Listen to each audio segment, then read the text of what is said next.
J'ai attentivement écouté. Vous m'avez rappelé les mots de Boris Vian dans sa berceuse, non pas des crapauds, mais des ours qui ne sont pas là. Boris Vian écrit « Je voudrais que tu sois là, que tu frappes à la porte. Tu me dirais « C'est moi, devine ce que j'apporte et tu m'apporterais toi. » Oh, je l'aime beaucoup. C'est beau. Ouais. Oui, parce qu'à chaque fois que vous évoquez une rencontre, je ne sais pas si vous êtes d'accord avec moi, Cyrielle, à chaque fois que Jean-Jacques évoque une rencontre qu'il a faite dans son existence, eh bien, on dirait que la personne vient s'inscrire sur son chemin d'artiste, qu'elle lui apporte quelque chose de précieux qu'aucun autre n'aurait pu lui apporter. C'est vraiment ce qu'on ressent quand vous évoquez tous ces êtres absolument exceptionnels. C'est un peu ce qui m'est arrivé. Oui. Je l'ai connu, Boris Vian, très très bien. Oui. Oui, parce qu'il habitait sur le même palier que Jacques Prévert. Et comme j'étais ami avec Jacques Prévert, j'ai eu ce privilège.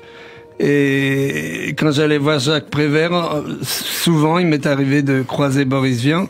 Et puis Boris Vian m'avait auditionné aux Trois Baudets, dont il était le directeur artistique, à l'époque où il avait engagé Serge Gainsbourg. Oui. Et c'est Serge qui m'avait amené, il m'avait dit, tiens, je vais te présenter à Boris Vian, tu lui chanteras ta chanson, et puis peut-être qu'il t'engagera aux Trois Baudets.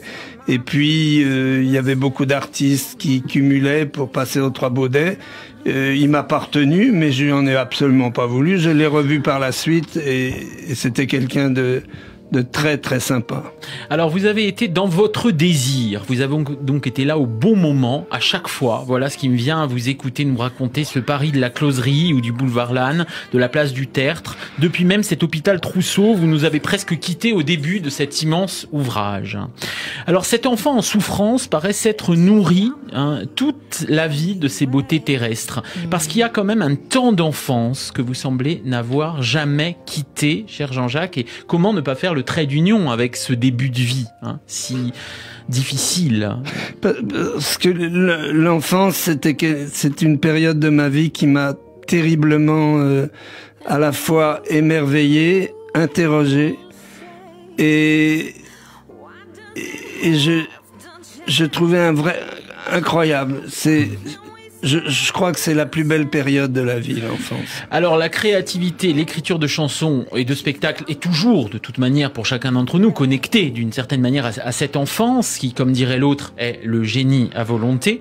Mais avec vous, cela va plus loin. Finalement, la magie s'incarne même dans la rencontre amoureuse. Parce que Chantal Goya n'est pas seulement l'être aimé, elle paraît porter sur ce soulier qui vole tous les rêves enchantés et en plus des rêves en commun. Alors ça, je trouve ça, c'est le comble quand on est dans un état d'enfance, non?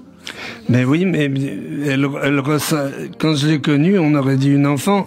Mon père m'avait même un jour, il m'avait dit, mais dis-moi, c'est ta petite amie avec qui je t'ai vu hier soir. Elle était venue dîner à la maison. Je lui dis oui, tu sais, je l'aime beaucoup. Mais il me dit, est-ce que tu te rends compte que quand on vous voit tous les deux, on a l'impression que tu viens de commettre un détournement de mineur. C'est vrai. Elle fait jeune. C'est vrai qu'elle faisait particulièrement jeune, effectivement.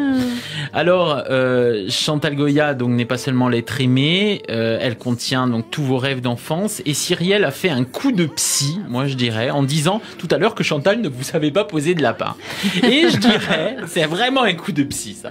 Alors, il n'y a pas de lapin, et moi j'ajouterais, je continuerai la phrase, il n'y a pas de loup non plus, car tout votre périple de vie se raconte dans une intime cohérence. Il y a Brel qui donne la main à Johnny, qui donne la main à Sylvie Vartan, tandis que Chantal chante Adieu les jolis foulards, et alors ça, parce qu'il n'y a pas plus vrai et plus beau que les paradoxes, ne nous a jamais dit adieu, au fond. Elle n'a jamais fait d'adieu à la scène, Chantal. Non, jamais. Non.